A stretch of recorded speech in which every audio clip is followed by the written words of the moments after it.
বন্ধুরা, আমি আমার স্বপ্নের ফোন বিক্রি করে দিব। আইফোন 15 প্রো ম্যাক্স কিনেছিলাম, 512 GB স্টোরেজ।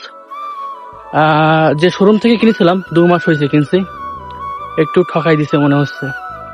তো এটা সেল করে দিব। আপনারা যখন ফোন কিনবেন একটু ভেবে চিন্তে কিনবেন। 3 বছর ধরে জমিয়ে টাকা ফোনটা কিনছিলাম আমি, স্বপ্নের ফোন ছিল। তো আপনারা যখন ফোন কিনবেন ভেবে চিন্তে কিনবেন, কোনো কিছু কেনার জন্য তাড়াহুড়ো করবেন না, দেখে শুনে কিনবেন, আর ভালো শোরুম থেকে কিনবেন। আমি শোরুমের নামটা উল্লেখ করতে চাচ্ছি না। যাই হোক, আমি নিয়ে ফেলছি, 2 মাস ইউজ করছি। ফোনটা নেওয়ার পরে ব্যাটারি হেলথ ছিল 97, 2 মাসে ঢপ করে ডাউন দিছে, 91-তে চলে আসছে। তো আপনারা যখন ফোনটা নিবেন ভেবে চিন্তে নিবেন। আমি এটা দিয়ে ভাবছি এটা নিউ দরকার অ্যান্ড্রয়েড ফোন চালাবো, কিন্তু সেকেন্ড হ্যান্ড আইফোন চালাবো না।